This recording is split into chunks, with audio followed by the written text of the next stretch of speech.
you probably may know that UVA was founded by Thomas Jefferson to provide an education free from religious input, and that Justice Scalia was a professor of mine first year in law school. So you talk about a scary proposition, Justice Scalia. But we're going to be running through this very quickly because of time constraints, and basically try to give you a little background about our case. Chesterfield County is a large suburban county just immediately south of Richmond. It reminds me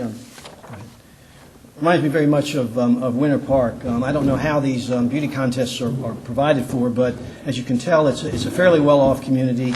It has a budget of about $1 billion. Now let's go to the serious business of government. This is a typical Board of Supervisors meeting that you see in front of you. We have a 5-member Board of Supervisors. They're elected from single districts for 4-year terms. They appoint a chief executive officer. Now, we talked a little bit about the Lemon Test and some of the other historical cases involving the Establishment Clause, so I'm not going to spend a whole lot of time on that. Go ahead. But I did want you to notice one thing. Although the U.S. Constitution does not mention God, every state constitution refers to a God.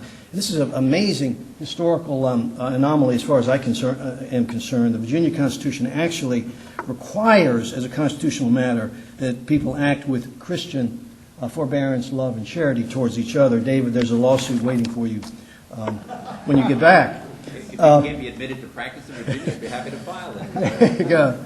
I've sometimes asked my colleagues, have you ever advised your elected officials that they're not acting in board meetings with Christian forbearance? Nobody opens their mouth when I ask them that. But as to the development of the Establishment Clause, we've talked a little bit about, I think, Reynolds versus the U.S., which was the first, was the case outlawing polygamy in the Utah Territory. But the Everson case in 1947 was really the beginning of the modern Establishment Clause jurisprudence. And in that case, they referred to basically what was referred to as a basic principle of American government to separate church and state. Well, that basic principle of American government had only been mentioned one time before. And Everson was a 5-4 decision that allowed state funding of transportation to parochial schools. And Justice Black, who voted in the majority, was the chairman at the time, well, maybe not the chairman, but he voted in the majority, and many people believe he did that to show his complete break from his membership in the Ku Klux Klan. Now, Lemon, of course, was the first attempt really to craft a neutral principle to test, when do we determine whether a law or regulation violates the Establishment Clause? Well, that neutral principle really hasn't worked out quite that well, particularly since incidental effects that advance or prohibit religion or modest entanglements of church and state are allowed by the Constitution. And so this is the familiar Lemon Test that we've seen, but what does it really mean? Well, what it really means is that our law tolerates a large amount of ad hoc and unpredictable kind of results coming from Lemon. So just to give you a quick visual view of that, rather than a clear separation, what we really get is a blurred, indistinct, and variable relationship between government and the Establishment Clause. Now, these are visual examples of application of the Establishment Clause to the Ten Commandments issues. This is a display of the Ten Commandments in Alabama courthouse that was declared to be unconstitutional. Again, at Pennsylvania courthouse, this is the display of the Ten Commandments outside. That was declared to be constitutional. This is the McCreary case, which David will talk about. That was declared to be unconstitutional. And there we have the Texas monument declared to be constitutional. Okay? All of it arising from the same provision of the Constitution. Go ahead. Now here we see the Freys at the Supreme Court building in their chambers. Guess what? They've somehow managed to find a way to keep their building constitutionally intact. That's inside the courtroom. Go ahead. And the next, that's the exterior pediment of the Supreme Court. Again, an example of the wildly unpredictable nature of it. All right, here's why we're here this morning, and that is talk about, can invocations or legislative prayer be limited to monotheistic traditions without violating the Establishment Clause?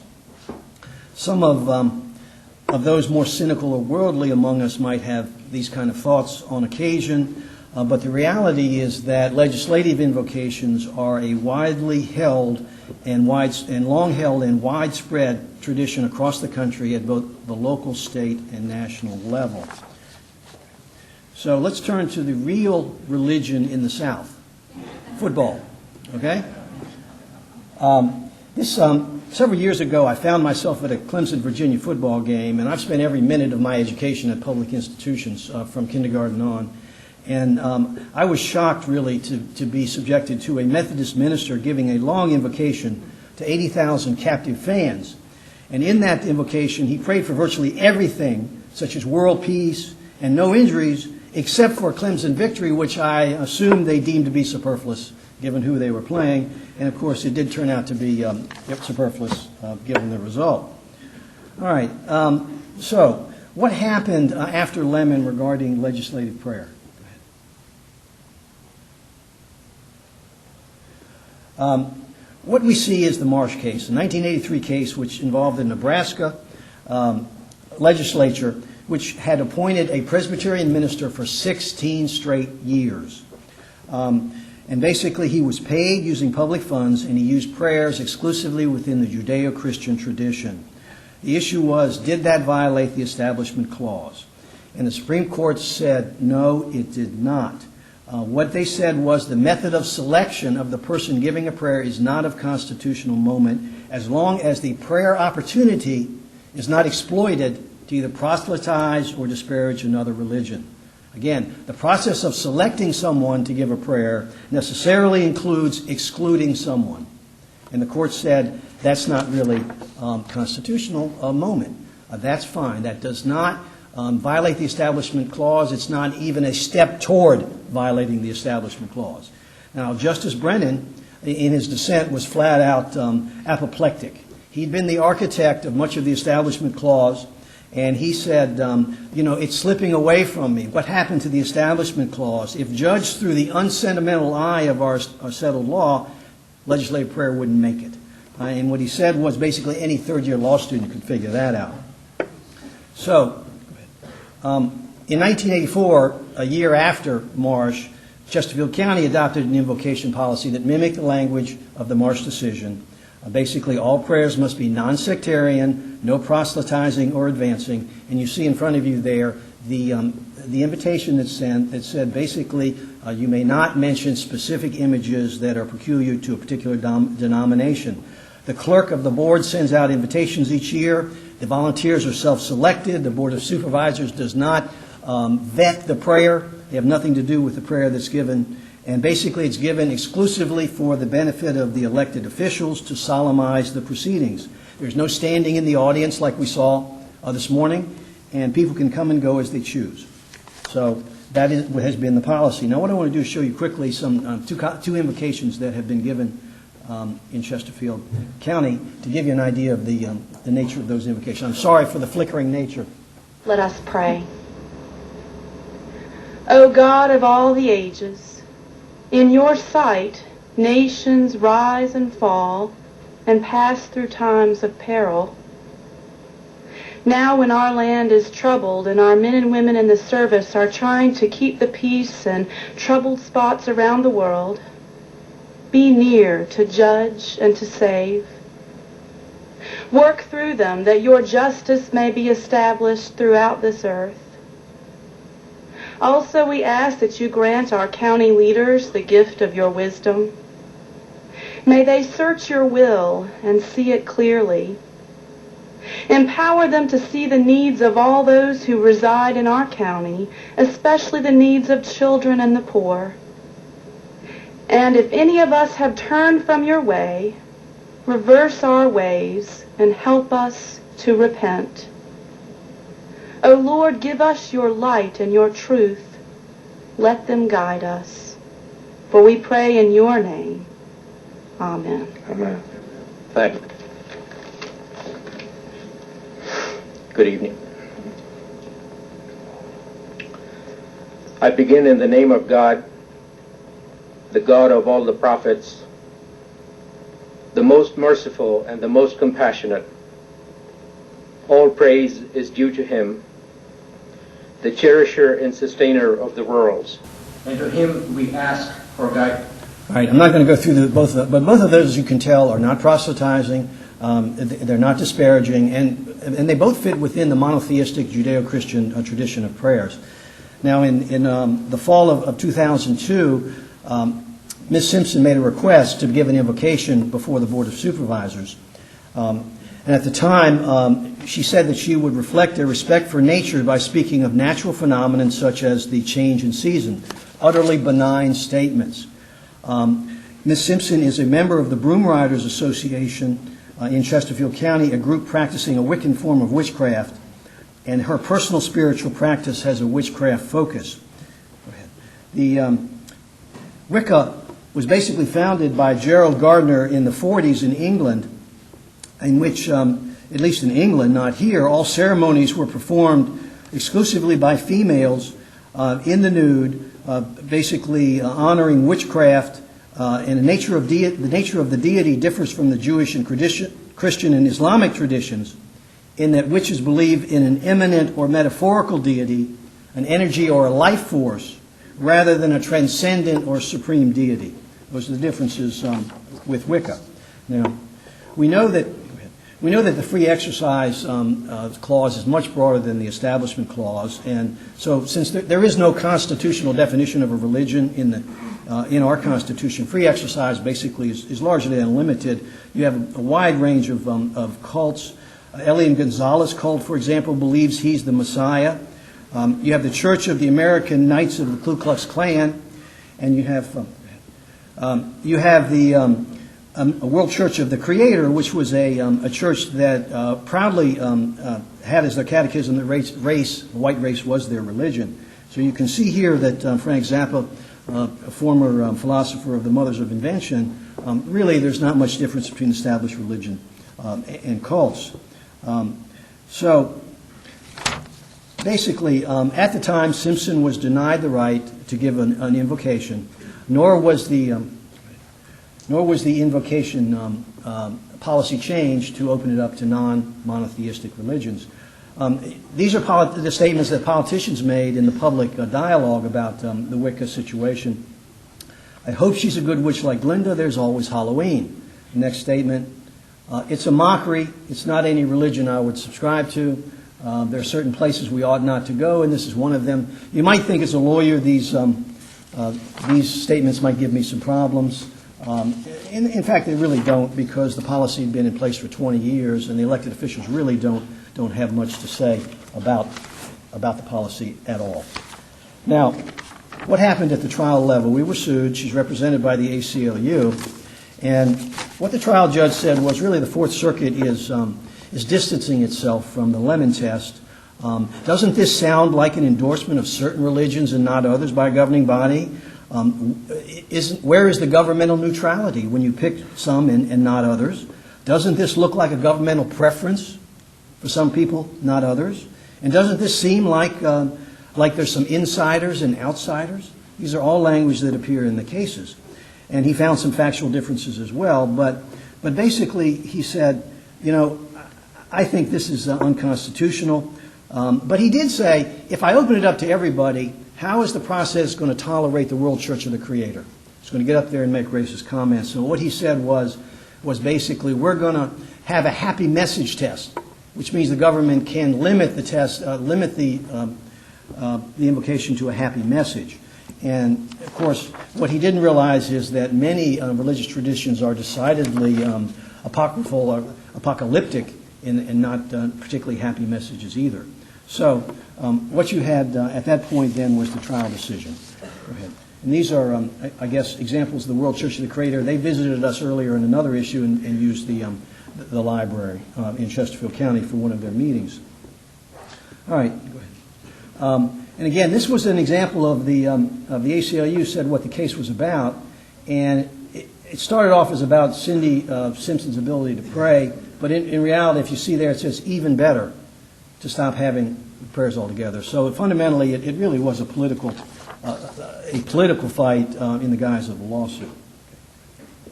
So, 1950s mentality, you see there the nuclear family, everybody's happy and smiling, everybody's white.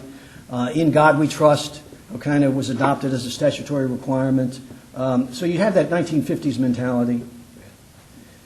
And some people would fairly argue, well, look, Marsh was in 1983 was really just kind of the last parting shot of a 50s mentality. And so you had another 20 years from Marsh to Simpson in 2005, 55 years of societal change is the way I look at it. Does Marsh really have any relevance today, is the argument. And so back to the timeline, you see a marsh down there is an island, then you see, go ahead. I won't run through them all, but you see all of the cases. You have Kresh cases using lemon. You have creationism, lemon. Another Kresh case, lemon. You have graduation prayer, lemon. Football prayer, lemon. Okay. And then you have Simpson and Marsh down there at the bottom, kind of islands unto themselves. The next case, of course, you have the various Ten Commandments case that David will talk about. Well, the Fourth Circuit basically resoundingly rejected the trial court. They said basically Chesterfield's openness to the ecumenism is consonant with our character, both as a nation of faith and as a country of free religious exercise and broad religious tolerance. It was a 3-0 decision from the panel. The ACLU asked for a rehearing involving all 13 judges, and they did not get a single vote to rehear the case from any of the justices. You may have seen that Judge J. Harvey Wilkinson is on President Bush's short list for appointment to the Supreme Court. So, but what the Fourth Circuit said, far from distancing itself from Lemon, the Fourth Circuit really characterized its jurisprudence as adherence. For example, they said a judge could not invoke a prayer in a courtroom because you don't have the same historical tradition. And in another case, they said the VMI, Virginia Military Institute, supper prayer was unconstitutional because there's no, again, history like you see in legislative prayer. So the Fourth Circuit really continues to embrace Lemon, but does find that Marsh is an island unto itself. Okay.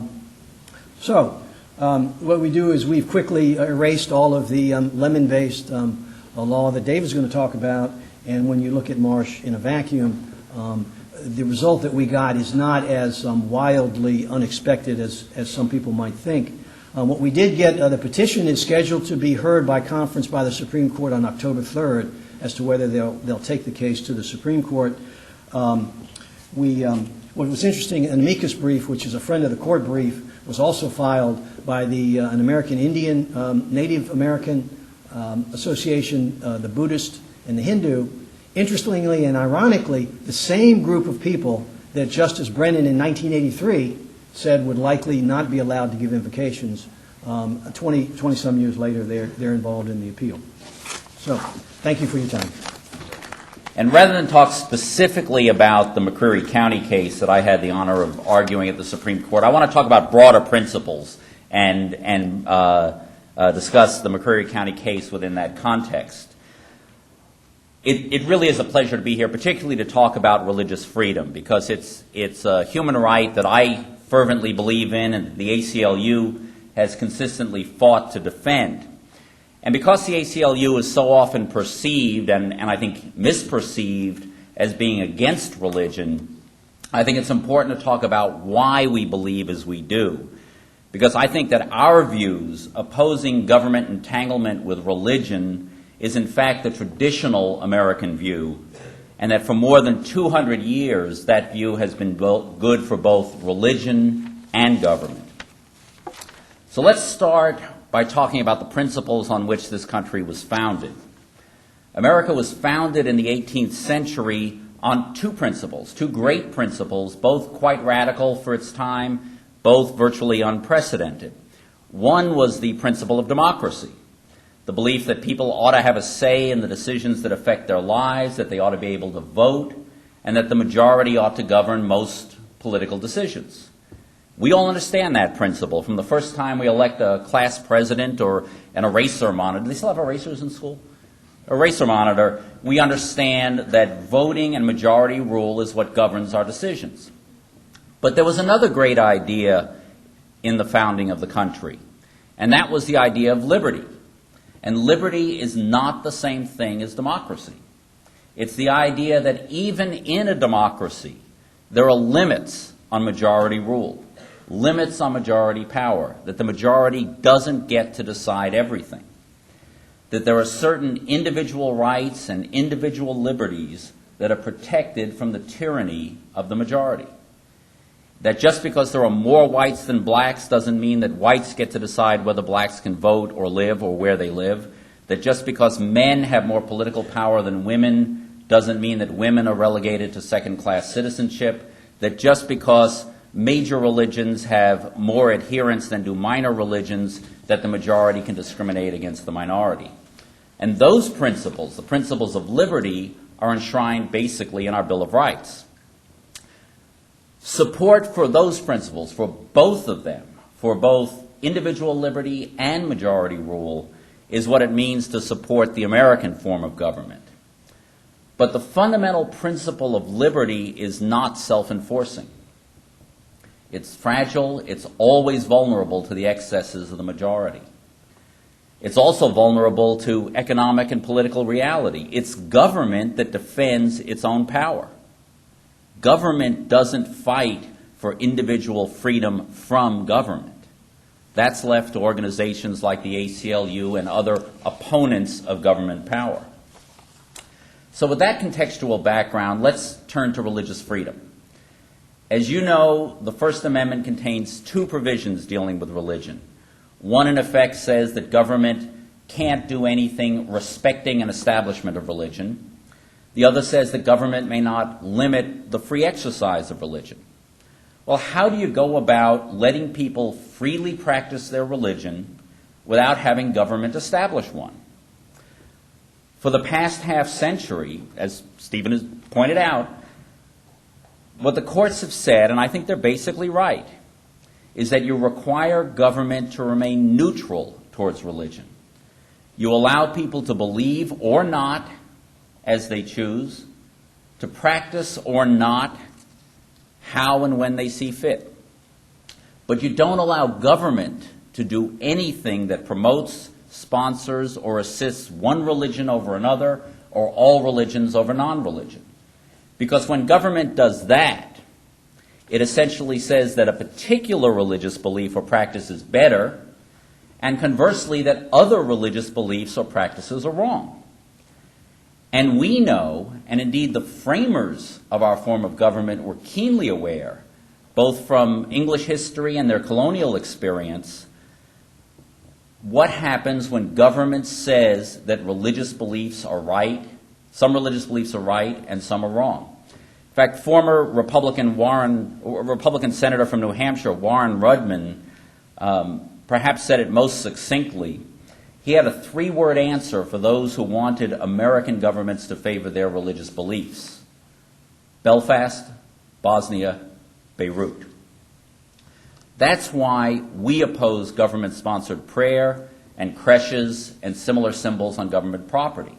Not because there's anything wrong with praying or celebrating the religious component of Christmas, but because the public schools and public property, the government schools and the government's property, our communal property, is the wrong place to do it. Well, how then has the Supreme Court measured governmental neutrality? Essentially, the court has applied the endorsement test or the Lemon test, they're pretty close, has applied the endorsement test, which looks to the purpose and the effect of governmental displays of religious symbols and text. The court has required government to have a valid secular purpose and for its displays to have an effect that, to the reasonably well-informed, reasonable observer, neither advances nor inhibits religion. That's what neutrality means, according to the court. Now, that test has been criticized by some as being too protective of separationist interests. Others think it's too subjective, too fact and context driven to furnish predictive behavioral guidelines. Others on the other side think that the endorsement test doesn't sufficiently protect minority religions because the reasonable observer is almost by definition a member of the majority. But those who criticize the test itself have offered little to replace it, other than one test, the coercion test. The coercion test essentially says, and some members of the Supreme Court adhere to it, that government can do what it wants so long as it doesn't coerce particular belief or practice. The problem is that the coercion test would tolerate virtually any symbolic or explicit governmental endorsement that doesn't coerce religious belief or practice. That test would envision and tolerate an America where, in addition to Ten Commandments displays, governments would be free to post signs saying the Pope is a fraud, or billboards urging citizens to repent lest they fry in everlasting hell. That's what the endorsement test would tolerate. Others criticize the current law based on interpretive methodology. You've probably all heard about original intent and originalists. It's a big topic now with Judge Roberts' confirmation hearings. Their view, the originalist view, is that we should only look to the original intent of the framers of the Constitution in trying to figure out what the Constitution means.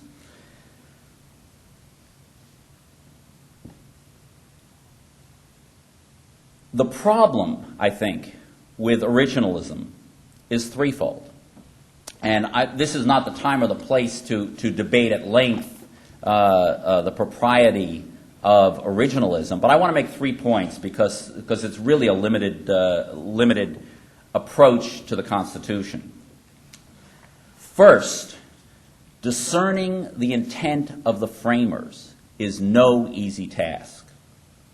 Deliberative bodies like the Constitutional Convention and the First Congress act through compromise, often displaying various or even mutually exclusive purposes and intents.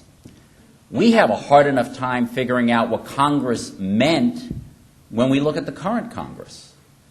We should be humble enough to recognize how difficult it is to figure out what Congress meant more than 200 years ago. And if there were any lingering doubt about the limits of trying to figure that out, it's worth remembering that that first Congress, the Congress that gave us the Bill of Rights, passionately and fundamentally disagreed about the meaning and purpose of the Constitution itself, the Constitution that had been passed 2 years earlier, and some of the framers were in that first Congress. They couldn't even agree what the Constitution meant. Second problem with originalism. Originalists can't ignore the fact that the framers themselves didn't intend for the Constitution to be interpreted according to originalism. In that first Congress, there were about a half dozen different interpretive means that people use trying to argue what the Constitution means. And it doesn't mean that any one of them is right or wrong, but the point is that if you're going to argue for original intent, the original intent was not to use original intent. The truest originalist thus has to acknowledge that originalism has no purer pedigree than any of the other methods that the framers in the first Congress used. Third, originalists often lack the courage of their convictions. They sometimes are unwilling to reach controversial and socially dislocating conclusions demanded by faithful adherence to original meaning. At other times, they're unwilling to reach results with which they disagree, even if original intent so required. And I'm going to give you 2 examples drawn actually from a recent book by University of Chicago law professor Cass Sunstein. It's a great book, and I can't remember the name of it offhand, but look up Cass Sunstein. It's well worth reading. The example to give, first one, the 14th Amendment's Equal Protection Clause. Can't deprive people of equal protection of the law. It's the only equal protection clause in our Constitution. It's also clear that it was intended to apply only to the states, not to the federal government. But it's hard to imagine that any originalist today would argue that the federal government could segregate its troops by race or could deny federal benefits based on gender. If they wanted to be true to originalism, though, that's the result they'd have to reach. It's equally clear that the Reconstructionist Congress, which conferred benefits through the Freedmen's Bureau, no relation, the Freedmen's Bureau to recently emancipated slaves, did not deem that benign race-based preference to violate the just enacted 14th Amendment. But this evidence of original intent is nowhere to be found in the opinions of those who condemn modern affirmative action programs in favor of their preferred policy of a colorblind constitution. The bottom line is that critics of the modern Establishment Clause have been unable to offer an alternative test or generally accepted method of interpretation that adequately protects an increasingly pluralistic America from governmental proselytizing. And that protection is necessary to further the values that are inherent in the religion clauses of the First Amendment. Despite all the criticism, the Supreme Court this year emphatically ratified existing law precisely because that law furthers the core values of religious freedom. Again, it does so by limiting government, not individuals, by limiting government in two ways. First, by precluding governmental interference with religious belief or worship, and second, by precluding governmental endorsement of or favoritism toward any particular religion or religious form of belief or worship. When government displays religious symbols, like the Ten Commandments or the Latin cross, with either the purpose or the effect of endorsing religion, it strays from the requirement of neutrality. How? How so? Why is it that showing the Ten Commandments or showing other religious text endorses religion? The short answer is that we ordinarily assume that those who display text endorse that text. Think of it in common life. When we see a Bush-Cheney yard sign, we don't think, they like the names Bush and Cheney. They probably named their kids that. We understand that they support a particular administration and its policies. So too with a peace button or a peace sign on a bumper sticker. We don't think that people like a particular geometric shape. We understand that they oppose a particular war, Vietnam in my day, Iraq today. The same is true of government. When government displays text, we assume that government endorses that text. And Professor Doug Laycock at the University of Texas has written widely on the subject, and he argues, and I think he's right, that government should be presumed to endorse the text that it displays unless there's something unique in the setting or the context that rebuts that presumption. And I'm just going to take a minute to explain that, and then one other thing, and then I will be done. So does it mean that government can never include a religious symbol or text in an otherwise secular display? Of course not.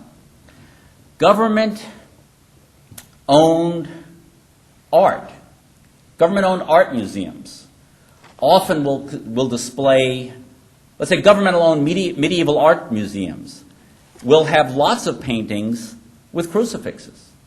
You couldn't have a medieval art museum without crucifixes. But we all understand that the museum is endorsing great art, not the artist's religious subject. When a government orchestra plays Bach's St. Matthew Passion or the Magnificat, we all understand that it's a celebration of great music, not the music's religious themes or text. So too, including the Ten Commandments in a comparative religion course or a neutral display comparing and contrasting ancient moral codes is perfectly fine. Indeed, barring the inclusion of religious text would be to disfavor religion. But governments seeking to post the Ten Commandments and to post other religious texts make no pretense of neutrality. To the contrary, they seek to display the Ten Commandments precisely because they endorse the content and the religious message. Well, in late June, the Supreme Court of the United States agreed that 2 Kentucky counties impermissibly entangled government with religion when they posted a series of Ten Commandments displays whose purpose was clearly religious. And I had the great privilege of arguing that case before the High Court. I want to leave you with a portion of Justice Sandra Day O'Connor's concurring opinion because I think it speaks far more eloquently than I can to the exact point that I tried to articulate here. Here's what Justice O'Connor said. Reasonable minds can disagree about how to apply the religion clauses in a particular case. But the goal of the clauses is clear: to carry out the founders' plan of preserving religious liberty to the fullest extent possible in a pluralistic society. By enforcing the clauses, we have kept religion a matter for the individual conscience, not for the prosecutor or bureaucrat. At a time when we see around the world the violent consequences of the assumption of a religious authority by government, Americans may count themselves fortunate. Our regard for constitutional boundaries has protected us from similar travails while allowing private religious exercise to flourish. Those who would renegotiate the boundaries between church and state must therefore answer a difficult question. Why would we trade a system that has served us so well for one that has served others so poorly? The question I have for each of you is to, if you would, briefly survey the litigation landscape. And it seems like there's a blue state, red state disconnect on perspective. Secularist organizations and civil liberties organizations like the ACLU seem to feel that evangelicals are on a crusade to impose their religious views in the public sphere. Whereas if you listen to evangelical rhetoric, you would think that secularist organizations are on a crusade to run all religion out of the public sphere. And that's where the disconnect comes in. Would each of you address what is going on here? Where's the impetus? Where's the movement? Is it to drive religion out or to force religion in, or some of both? Just recently, a town called Great Falls, South Carolina, was found to have violated the Establishment Clause when they tried to turn the town council into an exclusively Christian kind of experience. So we also see the Fourth Circuit basically not allowing supper prayer at VMI, a military school, and not allowing it in the judiciary context. So I'm not sure that there's any discernible movement. I think what you see really, and I don't think there's any blue state, red state, other than the Ninth Circuit, which is way off in left field. But all the other circuits, I think, are just honestly trying to apply the existing tests. I think that's basically right. I think what happens is the law puts limits on what can be done. People sometimes understand those limits, they sometimes don't. I mean, the ACLU ends up fighting on both sides of these cases. We fight to keep government from endorsing religion. We also fight to keep government from excluding the private exercise of religion. So when schools don't let kids pray or read the Bible at lunch when they're free to read anything else, we sue schools over that. And I think what ends up happening is schools and governments sometimes don't understand the law, they overreact, and that's when you end up with cases. I think there is a discernible effort by some groups to get their particular political and religious view dominant. But that's true, I think, on both sides, both those who want their religion in and those who want all religion out.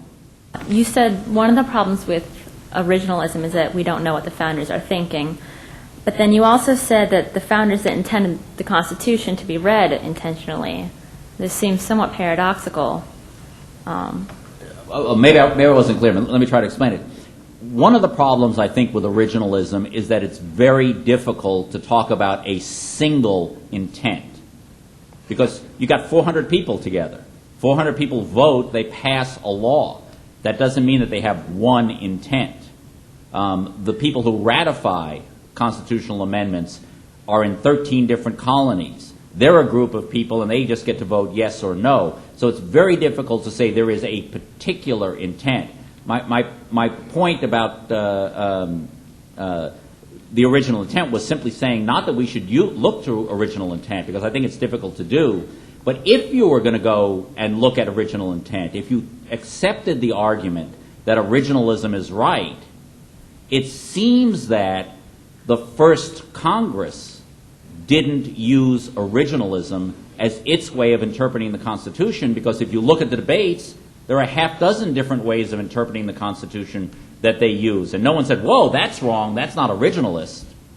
Some of them used originalism, some of them used, I mean, the technical terms, but textualism, structuralism, appeal to broader principles.